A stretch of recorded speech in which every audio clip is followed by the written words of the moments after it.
Détends ton visage. Laisse tes épaules s'abaisser. Laisse aussi ta mâchoire se relâcher en douceur. Autour de toi, la nuit s'installe sans bruit, la pénombre qui s'épaissit, les bruits du dehors qui s'apaisent, ta propre respiration qui ralentit. Tu peux fermer les yeux quand tu veux. Tu n'as nulle part où aller ce soir, juste à écouter, et à laisser ton esprit voyager où la voix l'emmène. L'air entre dans tes poumons par ton nez. L'air repart par ta bouche. Encore une fois. Ce soir, tu vas regarder en haut. Très haut. Imagine-toi allongé dans l'herbe d'un pré, par une nuit d'été. L'été. Pas de lune. Pas de nuages. Sous toi, l'herbe est encore tiède de la journée et son odeur monte vers toi, le foin, la terre, les fleurs sauvages qui se sont refermées pour la nuit. Au-dessus de toi, le ciel s'ouvre comme une voûte immense, sans limite, constellée de milliers de points lumineux. Il fait silence autour de toi. Pas tout à fait silence, il y a le bourdonnement lointain des insectes nocturnes, peut-être un grillon ou deux, le frémissement très léger de l'herbe quand un courant d'air passe. Mais c'est un silence qui n'est pas vide. C'est un silence qui te laisse entendre. Ton souffle entre, calme. Ton souffle s'en va. L'air est doux, frais sans être froid. Il sent l'herbe et la nuit. Tu fixes le ciel. D'abord, ce sont les étoiles. Des centaines, des milliers de points lumineux. Plus tu regardes, plus elles apparaissent, des étoiles très faibles que ton œil découvre progressivement à mesure qu'il s'adapte à l'obscurité. Au bout de 15 ou 20 minutes d'adaptation, tu vois des étoiles que tu n'aurais pas cru là. Et tu vois aussi une bande pâle qui traverse le ciel d'un horizon à l'autre. La Voie lactée. Notre galaxie, vue de l'intérieur. Tu es dans cette galaxie. Tu es sur un de ses bras spiraux. Et la bande pâle que tu vois est le plan principal de la galaxie, vu par la tranche, depuis l'intérieur. C'est la lumière combinée de milliards d'étoiles trop lointaines pour être distinguées séparément. Tu vois ta maison cosmique. Et maintenant, en douceur, tu commences à monter. Sans effort. Comme si la gravité, ce soir, t'avait oublié, et que ton corps imaginaire pouvait s'élever en douceur vers le haut, comme un ballon très léger, comme une plume très calme. Tu quittes le sol. Quelques centimètres, puis quelques mètres. L'herbe s'éloigne en dessous de toi. Le pré rétrécit. Et tu te trouves bientôt au-dessus des arbres alentours, au-dessus de leurs cimes sombres dans la nuit. Tu continues à monter. Tu es à 100 mètres au-dessus du sol. C'est la hauteur d'un grand immeuble. À cette altitude, autour de toi, il y a peut-être des oiseaux nocturnes, des hiboux qui chassent en silence, des chauves-souris qui zigzaguent en émettant leur ultrason. Le vent est plus marqué qu'à la surface. La nuit est plus claire, ton œil voit mieux quand il n'y a pas d'obstacle à l'horizon. Au sol, en dessous de toi, le pré est une forme sombre dans une géographie de champs et de bois. Au loin, peut-être quelques lumières, un village, une route, une ferme isolée. Tu continues. À 1000 mètres, tu es au niveau des plus hautes collines de la région. Si tu étais arrivé à pied au sommet d'une montagne moyenne, tu serais à cette altitude. L'air ici est imperceptiblement plus fin, mais à cette hauteur la différence est minime. Tu respires sans difficulté dans ton imagination. Les nuages, s'il y en avait ce soir, seraient autour de toi, les nuages bas, les stratus, les cumulus, occupent les premiers kilomètres de l'atmosphère. Mais ce soir, le ciel est dégagé. Tu continues à monter. À 5000 mètres, tu approches du sommet du Mont Blanc. L'air est nettement plus rare, la pression atmosphérique est environ la moitié de celle au niveau de la mer. C'est à cette altitude que les alpinistes commencent à ressentir le mal des montagnes. Leur cerveau, leurs poumons, leur sang ne reçoivent plus suffisamment d'oxygène. Mais toi, ce soir, tu n'es pas dans ton corps physique. Tu peux monter sans souffrir. À 8800 mètres, tu es au-dessus du sommet de l'Everest. C'est la limite supérieure du monde habité. Plus haut que ça, aucun homme ne vit à demeure. Au-dessus, on entre dans la zone dite de la mort, où le corps humain ne peut survivre que quelques heures, le temps de monter et redescendre. Tu continues. À 10 000 mètres, tu es à l'altitude de croisière des avions de ligne. Si un avion passait à côté de toi en ce moment dans ton imagination, tu pourrais voir ces lumières clignotantes, rouges et blanches, et entendre, peut-être, le grondement lointain de ces moteurs portés par l'air raréfié. L'air ici est froid. Très froid. Environ -55 °C. À cette altitude, l'atmosphère est si sèche que la vapeur d'eau y est rare. Pourtant, les avions laissent derrière eux des traînées blanches, les contrails. Ce sont des nuages artificiels formés par la condensation de la vapeur d'eau émise par les moteurs, qui gèlent en cristaux de glace dans cet air glacial. Tu passes à travers une traînée d'avions abandonnés, un trait blanc qui se dissipe en douceur dans le vent. Tu continues à monter. À 12 000 mètres, tu sors de la troposphère. La troposphère est la couche la plus basse de l'atmosphère. C'est là que se passe presque tout ce qu'on appelle la météo. Les nuages, les pluies, les orages, les vents, tout ça vit dans la troposphère. Cette couche contient environ 80% de la masse totale de l'atmosphère terrestre. Elle s'étend du sol jusqu'à environ 12 km en moyenne, un peu plus à l'équateur, un peu moins au pôle. Au-dessus, c'est la stratosphère. Tu y entres maintenant. La frontière entre la troposphère et la stratosphère s'appelle la tropopause. C'est une zone où la température cesse de baisser avec l'altitude, elle se stabilise, puis recommence à monter. Cette inversion thermique forme une barrière que les phénomènes météorologiques de surface ne peuvent généralement pas franchir. En entrant dans la stratosphère, tu laisses la météo en dessous de toi. Au-dessus, plus de nuages, ou presque plus. L'air est extrêmement sec. La visibilité, paradoxalement, est extraordinaire. Tu peux voir des centaines de kilomètres à l'horizon, parce qu'il n'y a presque plus rien pour absorber ou diffuser la lumière. Tu continues à monter. 20 kilomètres. 25. Et tu traverses une couche qu'on ne voit pas mais qui est cruciale, la couche d'ozone. L'ozone est une forme d'oxygène. Au lieu de la molécule classique O2, deux atomes d'oxygène liés, c'est l'ozone, O3, trois atomes. Cette molécule est instable et réactive.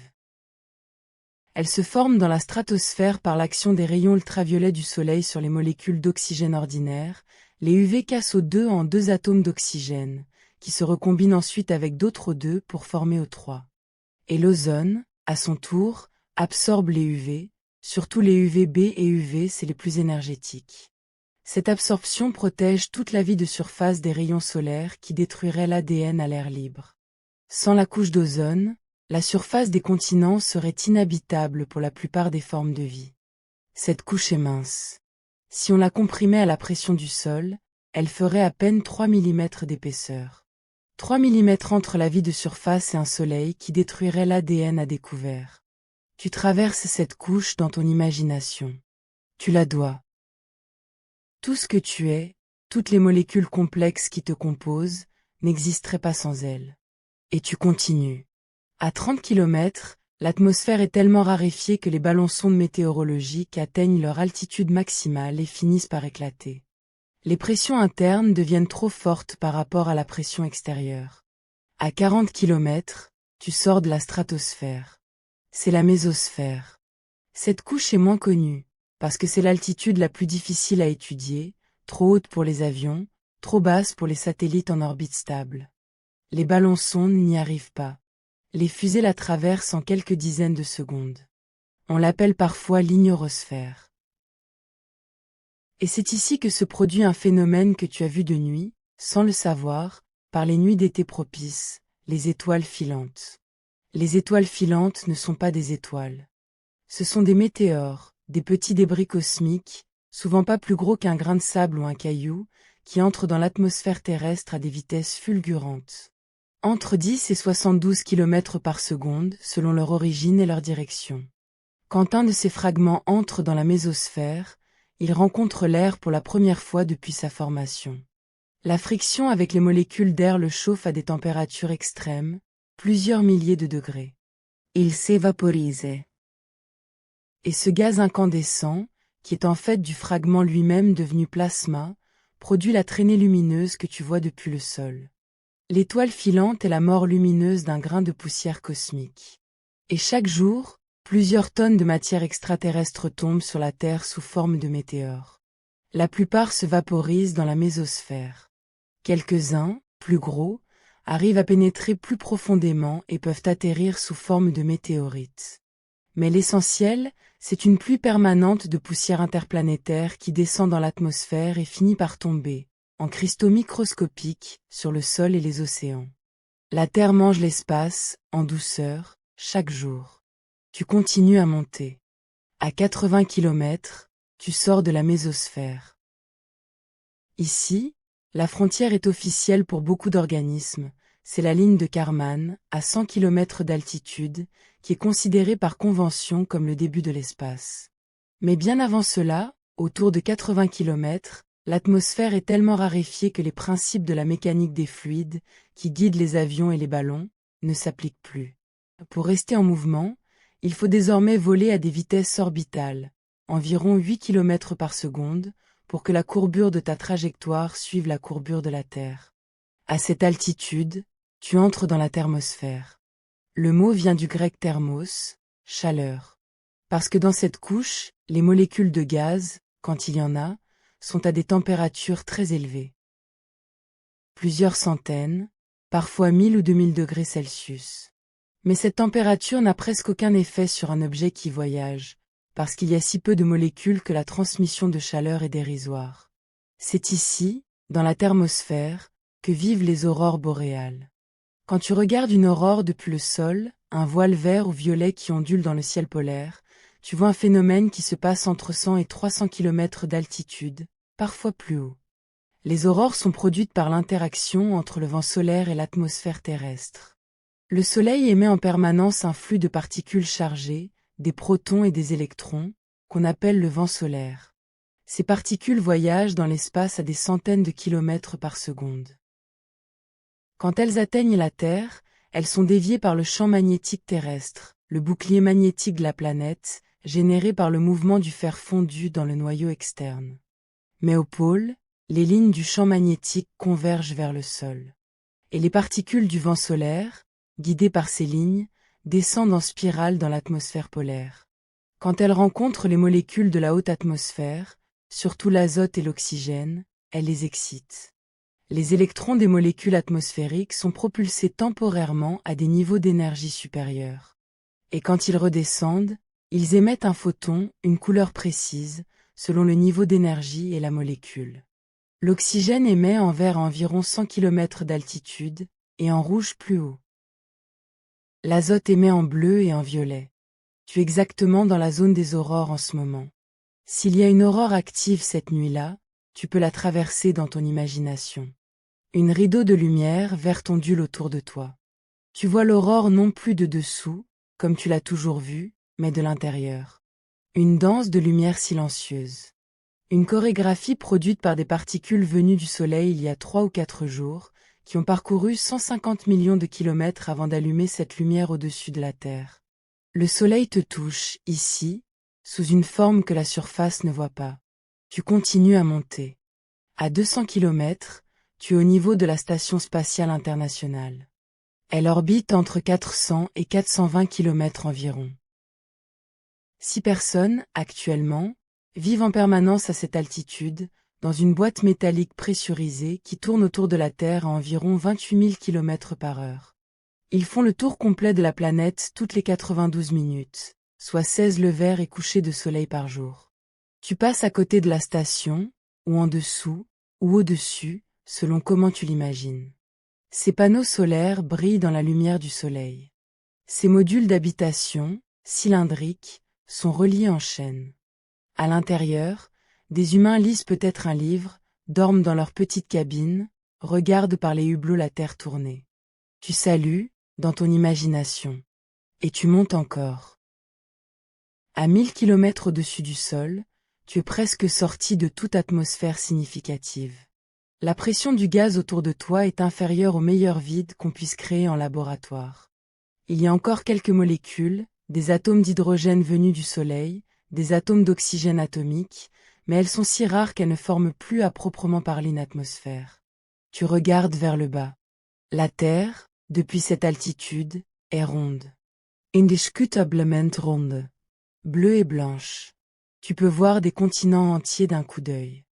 Tu peux voir la nuit et le jour côte à côte, le Terminateur, Cette ligne floue qui sépare l'hémisphère illuminé de l'hémisphère obscur traverse la planète. Sur la moitié obscure, des lumières urbaines parsèment les côtes et l'intérieur des continents, un réseau de petites étoiles humaines. Et au-dessus de la planète, l'atmosphère est visible. Vue depuis le côté, l'atmosphère est une mince couche bleue qui enveloppe la planète. Elle paraît délicate, presque fragile. Sa fragilité visuelle correspond à sa fragilité réelle. La portion de l'atmosphère qui héberge toute la vie respirable, la troposphère, fait à peine 10 à 12 km d'épaisseur, sur une Terre qui en fait 12 700 de diamètre. Si la Terre était une pomme, l'atmosphère habitable serait plus fine que sa peau. Tu portes une dette à cette peau. Tu vivais il y a quelques minutes encore. Tu continues. À 100 000 km, tu as quitté la magnétosphère terrestre côté jour, ou tu es en train de la traverser, selon ta direction. La magnétosphère est la région autour de la Terre où le champ magnétique de la planète domine, plutôt que le champ magnétique du Soleil ou du milieu interplanétaire. Du côté jour, elle est comprimée par le vent solaire à environ 65 000 km. Et du côté nuit, est tirée en une longue queue qui s'étend sur plusieurs millions de kilomètres derrière la Terre, comme la queue d'une comète mais faite de plasma magnétisé. Tu te trouves dans le milieu interplanétaire. L'espace entre les planètes n'est pas vide. C'est un milieu très ténu, beaucoup plus ténu que le pire vide terrestre, mais pas absolument rien. Il y a quelques particules par centimètre cube, principalement des protons et des électrons éjectés par le Soleil. Il y a aussi des photons solaires qui traversent en ligne droite, à la vitesse de la lumière. Il y a des champs magnétiques tordus et complexes. Et il y a quelques grains de poussière, la poussière zodiacale, vestige des collisions entre astéroïdes et comètes au cours des âges. Tu continues à monter, ou plutôt à te déplacer, parce qu'à cette distance les notions de haut et bas ne veulent plus dire grand-chose. Tu te diriges vers la Lune. La Lune est à environ 384 000 km de la Terre. Elle est notre seul satellite naturel, le seul corps du système solaire sur lequel des humains ont marché. Tu approches en douceur. Elle grandit dans ton champ de vision. D'abord un disque pâle, puis un globe, puis un monde. Sa surface est grise et grêlée, des cratères de toute taille, des mers basaltiques sombres, des montagnes anciennes. Pas d'atmosphère, pas de vie, pas d'eau liquide, mais une beauté minérale extraordinaire. La Lune a probablement été formée il y a 4,5 milliards d'années, peu de temps après la Terre, par une collision titanesque. Un corps de la taille de Mars, qu'on appelle parfois Theia, a percuté la Terre primitive. La matière éjectée par cet impact s'est mise en orbite autour de la jeune Terre, et s'est progressivement agglomérée en une Lune. Au début, elle était bien plus proche de la Terre qu'aujourd'hui, peut-être à seulement 25 000 km. Et chaque année, elle s'éloigne d'environ 3,5 cm, par effet de marée gravitationnelle. La Lune s'éloigne. Sans hâte. Sur des milliards d'années, elle finira par s'éloigner suffisamment pour que la Terre ne puisse plus la retenir, mais le Soleil aura englouti la Terre bien avant ce moment-là. Pour l'instant, elle est là, près de toi, magnifique et grise. Tu pourrais te poser sur sa surface dans ton imagination. Sentir la poussière fine et collante, le régolithe lunaire, sous tes pieds imaginaires. Voir la Terre bleue suspendue au-dessus de l'horizon lunaire, immobile pour qui se trouve sur la face visible, parce que la Lune montre toujours la même face à la Terre, sa rotation et sa révolution étant synchronisées. Mais tu continues. Tu t'éloignes de la Lune et de la Terre. 1/2 million de kilomètres. 1 million. 10 millions. 100 millions. Tu approches du Soleil, ou plutôt, tu prends de la distance par rapport à lui pour mieux le voir. À 150 millions de kilomètres de la Terre, voilà notre étoile. Une boule de plasma incandescent d'environ 1 400 000 km de diamètre, 110 fois plus large que la Terre. Plus d'1 million de terres pourraient tenir à l'intérieur du Soleil. Il pèse 330 000 fois plus que la Terre. Et il brûle. Mais pas comme un feu sur Terre. Le Soleil n'est pas en combustion, il ne consomme pas d'oxygène. Sa source d'énergie est la fusion nucléaire. Dans son cœur, à 15 millions de degrés et à une pression extraordinaire, des noyaux d'hydrogène fusionnent pour former des noyaux d'hélium. Cette fusion libère une quantité d'énergie colossale, bien plus que toute réaction chimique connue. Le Soleil convertit chaque seconde environ 600 millions de tonnes d'hydrogène en hélium. Pendant cette conversion, environ 4 millions de tonnes de matière sont transformées en énergie pure, selon l'équation E = mc. Cette énergie quitte le Soleil sous forme de lumière, de chaleur et de particules. L'énergie qui te chauffe le visage en été, qui fait pousser les plantes, qui permet au phytoplancton des océans de produire la moitié de l'oxygène que tu respires, toute cette énergie est de la masse solaire convertie en lumière. Tu vois cette étoile maintenant. De cette distance, son disque a la même taille apparente que vu depuis la Terre, environ 1 demi-degré. C'est ce que les humains ont vu depuis qu'il y a des humains. Cette étoile a brûlé pendant toute l'évolution de notre espèce, et bien avant. Le Soleil a environ 4,6 milliards d'années. Il en a encore approximativement 5 milliards à vivre, après quoi son cœur d'hydrogène sera épuisé.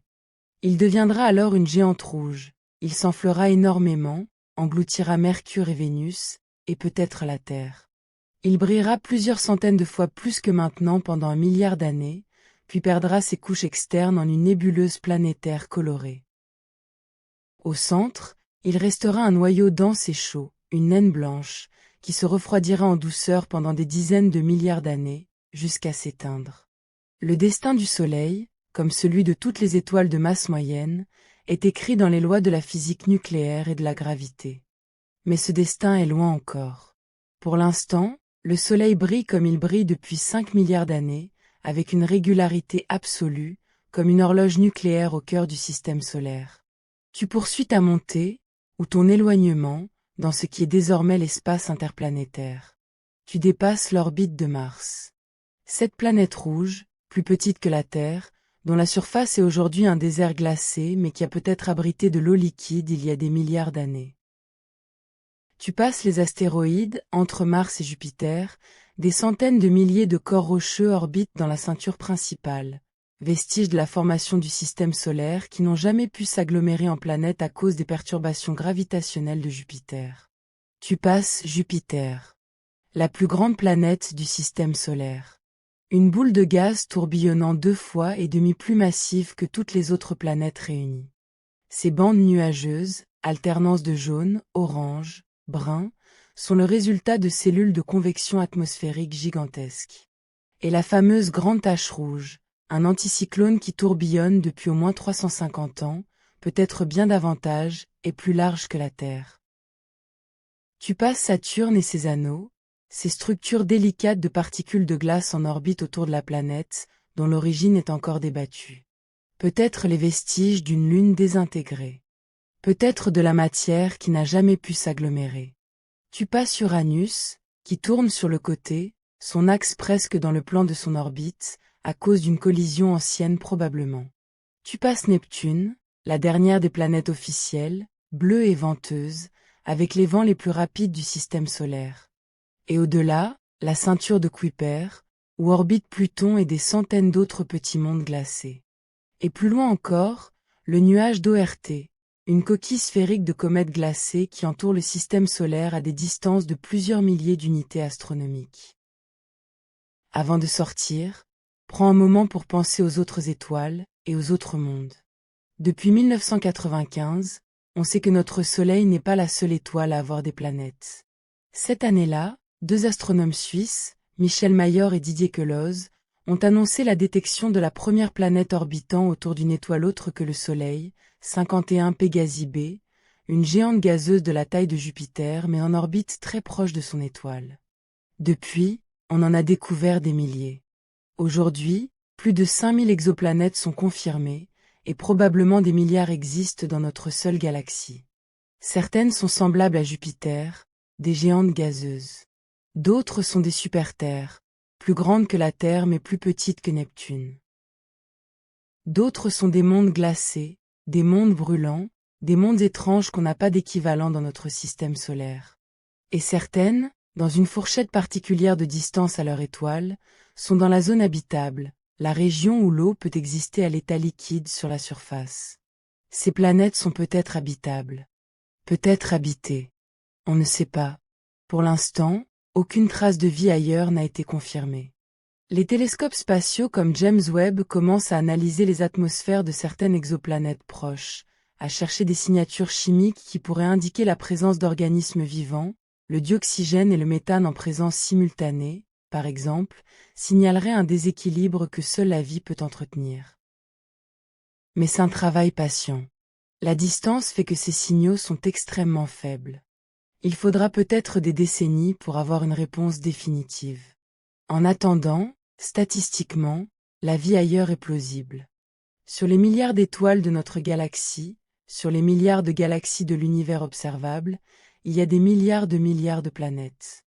Que toutes soient stériles et que la Terre soit la seule à avoir développé la vie semblerait étonnant, mais on ne le sait pas. C'est l'une des grandes questions ouvertes de l'astronomie contemporaine. Pour l'instant, autour des étoiles que tu vois, des mondes existent. Certains ont peut-être des océans, des continents, des nuages dans le ciel, des saisons. Et peut-être, sur l'un d'eux, quelqu'un est allongé en ce moment, regardant son ciel à elle, se demandant si quelqu'un quelque part lui ressemble. Le ciel est probablement plein de regards qui se cherchent. Tu continues. Tu sors du système solaire. Tu es dans l'espace interstellaire. Laisse-toi flotter un moment dans cet espace. Tout autour de toi, c'est le vide presque absolu. Quelques atomes d'hydrogène par mètre cube, pas par centimètre cube, par mètre cube. Quelques rayons cosmiques qui passent. Le rayonnement de fond cosmologique, partout, à environ -270°C. Et la Voie lactée, notre galaxie, qui s'étend autour de toi. Tu vois le soleil au loin, désormais. Une étoile parmi d'autres. Pas plus brillante que ses voisines. Pas plus remarquable. Quand tu regardes vers le centre de la galaxie, le soleil disparaît dans la foule innombrable des étoiles. Notre étoile n'est pas spéciale, sauf pour nous. Pour la galaxie, ce n'est qu'une étoile parmi 2 ou 300 milliards. Tu te tournes vers le centre de la Voie lactée. Le centre est à environ 25 000 années-lumière de l'endroit où nous nous trouvons habituellement. C'est-à-dire que la lumière qui en vient, et qui nous permet de l'étudier, a mis 25 000 ans à arriver jusqu'à la Terre. Tu vois le centre tel qu'il était il y a 25 000 ans. Pendant que tu regardes, le centre, dans sa vraie chronologie présente, est peut-être déjà différent. Et au centre de tout ça, un trou noir supermassif. Sagittarius A et al. 4 millions de fois la masse du Soleil, compressée dans une région à peine plus grande que le système solaire. Toutes les grandes galaxies semblent en abriter un. Leur origine et leur formation sont encore mal comprises, mais ils sont là, gigantesques, silencieux, au cœur des galaxies, dévorant en douceur la matière qui se trouve trop près. Sagittarius A est, pour l'instant, relativement calme. Il avale en douceur le gaz et les étoiles qui passent trop près. Mais il fut autrefois bien plus actif, un quasar peut-être, lumineux comme des centaines de galaxies entières. Tu vois la galaxie tourner sur elle-même. 100 000 années-lumière de diamètre. 4 bras spiraux principaux, des bras secondaires, un bulbe central, un halo d'étoiles très vieilles autour. Au total, des centaines de milliards d'étoiles, dont chacune est un soleil, et chacun de ces soleils a peut-être des planètes, certaines peut-être habitées. La Voie lactée. Notre maison cosmique. Tu pourrais y passer des milliards d'années à explorer. À chaque coin de cette galaxie, des nébuleuses ou des étoiles se forment, pouponnières stellaires colorées de gaz lumineux. Des restes de supernovas, des étoiles massives qui ont explosé, dispersant leurs éléments lourds dans la galaxie. Des amas globulaires d'étoiles très anciennes, restent de la galaxie originelle. Des systèmes binaires, triples, multiples d'étoiles qui dansent autour de leur centre de masse depuis des millions d'années. Et dans les nuages de gaz et de poussière, le cycle stellaire se renouvelle. Une nébuleuse comme celle d'Orion, l'une des plus proches de la Terre, visible à l'œil nu sous l'épée du chasseur dans la constellation hivernale, est une pouponnière. Des nuages denses de gaz s'effondrent sous leur propre gravité, formant des grumeaux qui deviennent des proto-étoiles, puis des étoiles. Autour des plus jeunes, des disques de poussière forment des systèmes planétaires en train de naître. À l'intérieur de la nébuleuse d'Orion, en ce moment, des centaines d'étoiles sont en cours de formation. Et à l'autre bout du cycle, dans des coins éparpillés de la galaxie, d'autres étoiles meurent. Les étoiles massives, plus de 8 fois la masse du Soleil, explosent en supernovas spectaculaires à la fin de leur vie. Ces explosions produisent en quelques secondes plus d'énergie que le Soleil en produira pendant des milliards d'années. Elles synthétisent les éléments les plus lourds, le fer, l'or, l'uranium, et les dispersent dans la galaxie. Les nuages enrichis qui en résultent finiront, après des millions d'années, par s'effondrer en de nouvelles étoiles avec un peu plus d'éléments lourds que celles d'avant. C'est ainsi que la galaxie s'enrichit, génération après génération. Le Soleil est une étoile de 3e ou 4e génération. Son matériau a déjà fait plusieurs cycles d'étoiles supernovas nébuleuses avant de se condenser en lui. C'est pour ça que le système solaire est riche en éléments lourds, que les planètes telluriques sont denses et minérales, que la vie a pu se développer ici. Les éléments lourds que tu portes dans tes os ont été synthétisés dans des étoiles qui ont vécu et qui sont mortes avant la naissance du Soleil. Tes atomes sont des survivants d'explosions stellaires. Et dans les bras spiraux de la Voie lactée, des étoiles continueront à naître et à mourir pendant des milliards d'années à venir. La galaxie a encore du gaz pour fabriquer des étoiles pendant longtemps. Et chaque nouvelle génération d'étoiles enrichira la suivante en éléments fabriqués au cœur de leur propre réaction nucléaire. La galaxie est une grande fabrique chimique. Et toi, tu es l'un de ces produits temporaires. Mais tu continues à t'éloigner. Tu sors de la Voie lactée. 100 000 années-lumière, 200 000, 500 000. Tu prends de la distance par rapport à la galaxie. Elle apparaît maintenant comme un disque plat brillant, semblable à ce que tu vois dans les photos prises par les télescopes des autres galaxies. Une spirale aux bras déployés, parsemée d'amas d'étoiles et de nébuleuses, son cœur brillant illuminé par les vieilles étoiles du bulbe central. C'est ta maison vue de l'extérieur. Et autour d'elle, dans le vide intergalactique, il y a d'autres galaxies. À environ 2,5 millions d'années-lumière, voilà la galaxie d'Andromède. Notre voisine la plus proche parmi les grandes galaxies. Elle est légèrement plus grande que la Voie lactée, environ 220 000 années-lumière de diamètre, peut-être 1000 milliards d'étoiles. Elle s'approche de nous à environ 110 km par seconde. Dans 4 milliards d'années environ, elle entrera en collision avec la Voie lactée. Les deux galaxies fusionneront, leurs étoiles se mêleront, leurs trous noirs centraux finiront par fusionner en un seul. Le résultat sera une galaxie elliptique, une galaxie sans bras spiraux, plus arrondie et plus calme. Mais la collision sera douce, malgré l'image que les mots peuvent évoquer. Les distances entre étoiles sont immenses. Les chances qu'une étoile en frappe une autre directement sont infimes. Les étoiles passent les unes à côté des autres comme les abeilles dans une ruche, sans se toucher. La nouvelle galaxie sera simplement la somme des deux anciennes. Et autour d'Andromède et de la Voie lactée, d'autres galaxies plus petites, le grand nuage de Magellan, le petit nuage de Magellan, le Triangulum, des galaxies naines. C'est notre groupe local, un petit amas d'une 50aine de galaxies liées par leur gravité mutuelle. Tu continues à reculer. Le groupe local diminue dans ton champ de vision. Au-delà, d'autres groupes et amas de galaxies, le superamas de la Vierge, dont le groupe local fait partie. Au-delà encore, d'autres superamas, le superamas de la chevelure de Bérénice, le superamas du Centaure, le grand attracteur, le superamas de Shapley. Et au-delà encore, à plus grande échelle, on voit des structures filamentaires.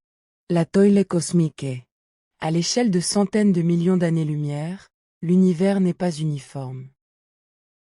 Les galaxies se regroupent en filaments, des chapelets de galaxies reliés par des ponts de matière noire et de gaz. Ces filaments forment un réseau tridimensionnel, un peu comme l'écume d'une bulle, ou comme la mousse de savon, ou comme un cerveau vu en très grand. Entre les filaments, de gigantesques régions presque vides, les vides cosmiques, peuvent atteindre des centaines de millions d'années-lumière de diamètre, avec très peu de galaxies à l'intérieur. L'univers a une structure, une géographie. À très grande échelle, il ressemble à un tissu de bulles imbriquées. Et cette structure est le résultat de la croissance des fluctuations primordiales, les minuscules variations de densité présentes dans l'univers très peu de temps après le Big Bang, amplifiées par la gravité pendant 13 800 millions d'années. Ce que tu vois maintenant à grande échelle, dans la toile cosmique, est un agrandissement des bosses microscopiques du jeune univers. L'univers a grandi à partir d'une presque uniformité, en cultivant ses petits défauts. Tu continues à reculer. Au-delà de la toile cosmique, à des milliards d'années-lumière, la lumière qui te parvient est ancienne. Et plus tu vois loin dans le temps. Une galaxie à 10 milliards d'années-lumière est vue telle qu'elle était il y a 10 milliards d'années, c'est-à-dire moins de 4 milliards d'années après le Big Bang. Tu vois l'univers jeune. Les galaxies de cette époque sont différentes. Plus petites, plus irrégulières, plus actives. Elles forment des étoiles à un rythme énorme. Les supernovae y explosent en grand nombre, enrichissant le gaz interstellaire en éléments lourds, carbone, oxygène, fer, tous les atomes qui composeront un jour les planètes et la vie. Tu vois la chimie cosmique en train de se faire. Plus loin encore, on voit des galaxies très jeunes, formées peu après le Big Bang, dans les premiers 500 millions d'années de l'univers. Avant ces galaxies, il y a eu les premières étoiles, les étoiles de population 3, composées uniquement d'hydrogène et d'hélium, sans aucun élément plus lourd. Ces étoiles étaient probablement énormes, brillantes et de courte durée de vie. Elles ont explosé en supernova et dispersé les premiers éléments lourds dans l'univers. Ces étoiles n'existent plus aujourd'hui. Le télescope James Webb essaie de les détecter, les flashs très anciens de leurs supernovas, qui nous parviennent comme des échos lumineux décalés vers le rouge par l'expansion de l'univers. Et au-delà de ces premières étoiles, il y a eu les âges sombres, la période entre la recombinaison de l'univers, 380 000 ans après le Big Bang, et l'allumage des premières étoiles, quelques centaines de millions d'années plus tard.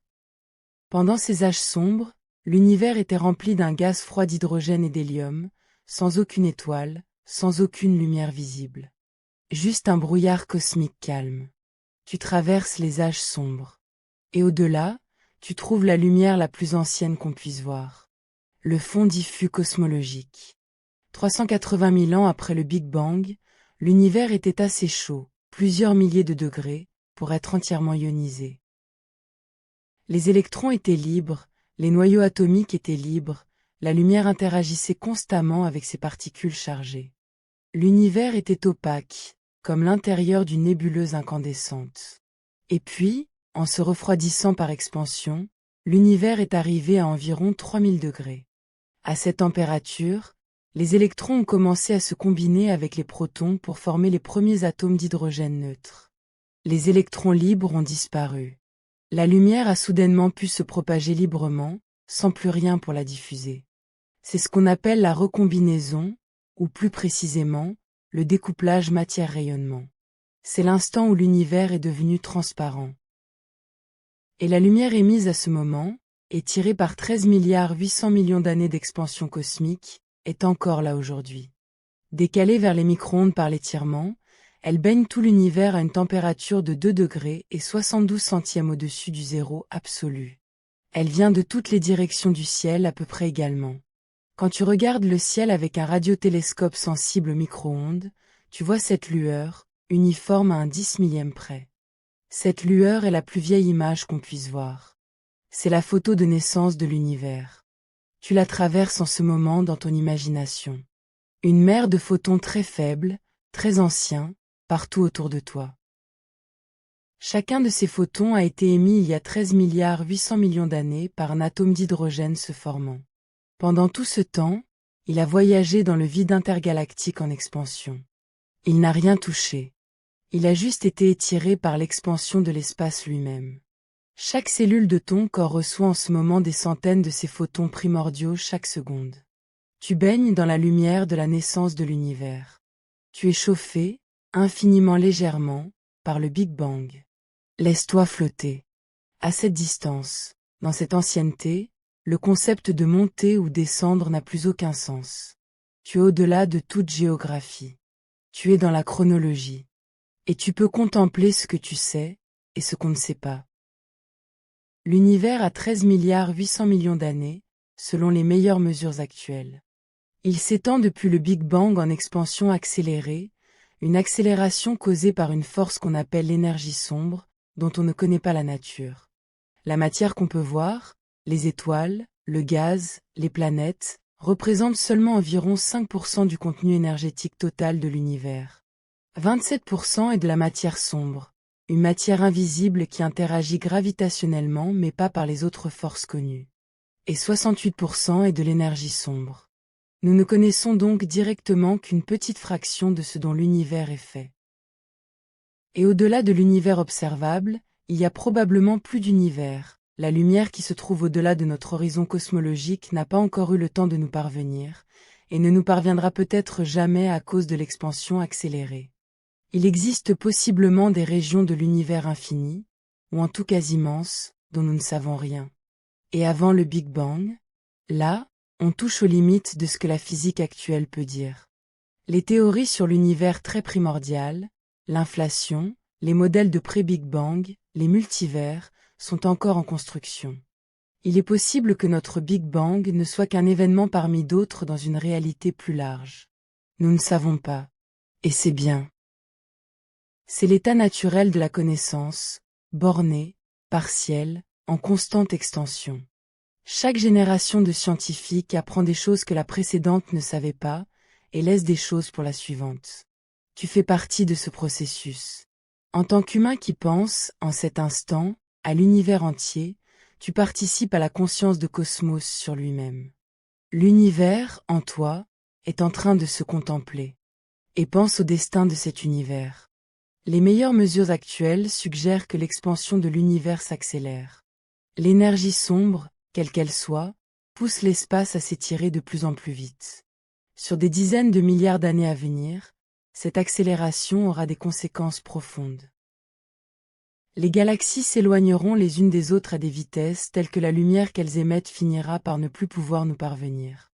Une à une, les galaxies du ciel sombreront dans l'obscurité, à mesure que leur lumière décalée vers le rouge sera étirée hors du visible. Dans environ 100 milliards d'années, depuis n'importe quel point de l'univers, on ne verra plus que sa propre galaxie ou son propre amas local.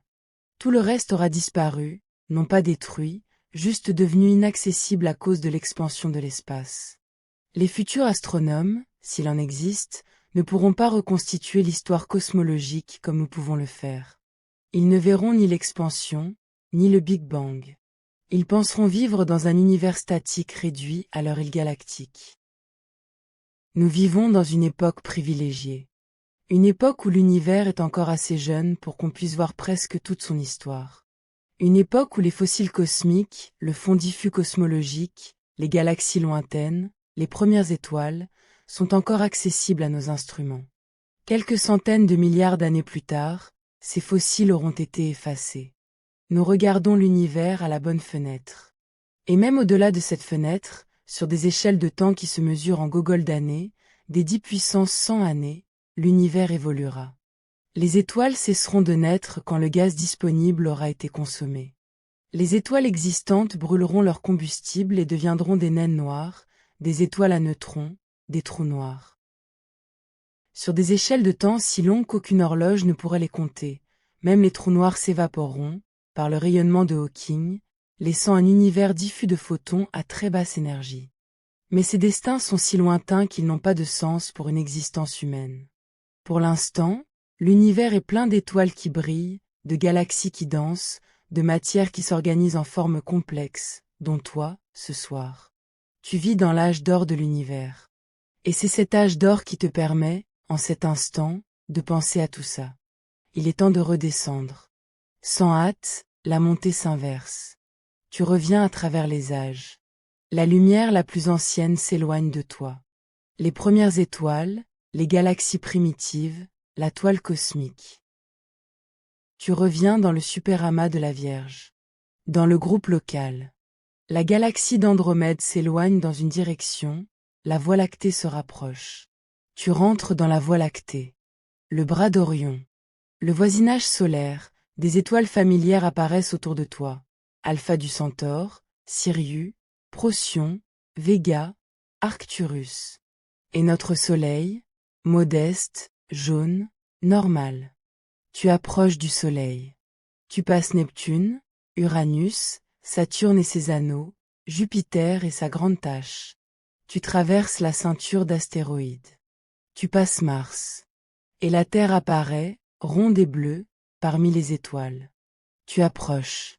La planète grandit. Tu vois les nuages, les continents, les océans. Le Terminateur, la frontière jour-nuit, traverse l'Atlantique en ce moment, peut-être. Le côté nuit est constellé de lumières humaines. Le côté jour est éblouissant de blanc et de bleu. Tu entres dans la magnétosphère, puis dans la thermosphère. Tu rencontres peut-être encore une trace d'aurore qui s'éteint. Tu descends dans la mésosphère. Aucune étoile filante ce soir, ou peut-être quelques-unes, un peu plus tard. Dans la stratosphère. Tu traverses la couche d'ozone, invisible mais protectrice. Dans la troposphère. L'air devient plus dense. Les nuages, s'il y en a, apparaissent à différents niveaux. Tu sens à nouveau ce qui est presque devenu une chose oubliée, la résistance de l'air sur ta peau imaginaire, le frottement de l'atmosphère que tu connais. Tu descends à 1000 mètres. À 500. À 100. Et le pré te revient. L'herbe en dessous de toi. Les arbres alentour. Le pré redevient ton lit. Et le lit redevient ton lit. Tu es reveno. L'air de ta chambre te retrouve. L'odeur de la couette ou du drap. La chaleur du corps sous la couverture. Le silence léger de la maison. Le bruit imperceptible de ta respiration. Et pense à ce que tu viens de traverser. Tu es monté à travers les couches de l'atmosphère qui te gardent en vie depuis le premier instant de ta vie. La troposphère où tu respires. La stratosphère qui contient la couche d'ozone qui te protège des UV. La mésosphère où meurent les météores. La thermosphère où dansent les aurores. Toutes ces couches sont au-dessus de toi en ce moment, dans cet ordre exact, te protégeant et te soutenant pendant que tu dors. Tu es sorti dans l'espace. Tu as vu la Terre depuis son extérieur. Tu as vu la Lune, le Soleil, les planètes. Tu es sorti du système solaire. Tu as traversé la galaxie. Tu as vu Andromède. Tu es allé jusqu'à la lumière la plus ancienne. Et tout ça, allongé dans un lit, les yeux fermés, en respirant. Laisse ton corps s'installer complètement. Et pense à ceci, tu es fait des étoiles. Pas métaphoriquement. Literally. Les atomes qui composent ton corps, le carbone, l'oxygène, l'azote, le calcium, le fer, le phosphore, ont tous été créés dans le cœur des étoiles. La nucléosynthèse stellaire est le processus par lequel les noyaux d'éléments lourds se forment à partir de l'hydrogène et de l'hélium primordiaux, par fusion successive dans les cœurs stellaires de plus en plus chauds. Pour les éléments très lourds, comme l'or, l'uranium, il faut des explosions encore plus violentes, des supernovas, ou des collisions d'étoiles à neutrons. Ces événements dispersent dans le gaz interstellaire les éléments qu'ils ont synthétisés. Ce gaz enrichi s'agglomère ensuite en nouvelles étoiles et en planètes. Notre Soleil et notre système solaire se sont formés il y a environ 4,5 milliards d'années à partir d'un nuage interstellaire qui contenait déjà du carbone, de l'oxygène, et tous les éléments lourds nécessaires à la vie. Ces atomes ont été cuisinés dans des étoiles plus anciennes qui sont mortes avant le Soleil. Le fer dans ton sang vient d'une supernova. L'oxygène que tu respires vient d'une étoile. Le calcium de tes os a été forgé par la pression et la chaleur du cœur d'un soleil mort. Tu es de la poussière d'étoiles organisée, temporairement, en un corps qui pense. Et qui, ce soir, contemple le ciel d'où il vient. Laisse ton corps faire. Tu peux ressentir la chaleur tranquille de tes pieds. Les atomes de tes pieds, ce soir, sont en grande partie les mêmes que ceux dont tu es né. Quelques-uns ont été remplacés au fil des décennies, mais l'essentiel de toi vient d'éléments forgés dans des étoiles mortes il y a des milliards d'années. Tes jambes sont lourdes contre le matelas, totalement relâchées. Ton ventre monte et descend avec ta respiration. Sur ta poitrine, tu peux ressentir le cœur qui bat à son allure habituelle, sans hâte, depuis le tout début. Il bat avec l'énergie de molécules qui ont été tirées du soleil par la photosynthèse, puis par la chaîne alimentaire, jusqu'à toi. Tes bras sont posés et tes mains sont ouvertes. Ta tête est lourde sur ce qui la supporte. Et quelque part dans ton crâne, le cerveau qui glisse vers le sommeil. Les ondes qui ralentissent. La conscience qui se retire en douceur. Tu as voyagé jusqu'aux confins de l'univers ce soir. Et maintenant il te repose dans un corps fait des restes d'étoiles, sur une planète elle-même issue de gaz interstellaires, dans une galaxie parmi des centaines de milliards, dans un univers qui s'étend depuis 13 milliards 800 millions d'années. Suis le rythme de ta respiration. Elle entre. L'air qui entre dans tes poumons contient en ce moment, parmi ces molécules, des atomes qui ont voyagé dans le vide spatial pendant des milliards d'années avant de tomber sur Terre. La vapeur d'eau que tu inspires contient des molécules d'eau dont certaines ont été formées dans des nuages interstellaires bien avant la naissance du Soleil. Tu respires de l'eau présolaire. Elle sort. Le dioxyde de carbone que tu expires contient des atomes de carbone qui ont peut-être été dans des dinosaures, dans des forêts du Carbonifère, dans des plantes contemporaines de Cléopâtre. Le carbone circule à travers les âges.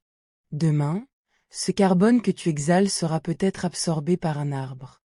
Dans 100 ans, il sera peut-être dans une vache. Dans 10 millions d'années, peut-être à nouveau dans une étoile. Tu n'es pas séparé du cosmos. Tu eres uno eud temporaire. Une concentration locale d'atomes anciens. Et le ciel au-dessus de toi continue, en ce moment, son existence patiente. Les étoiles brûlent.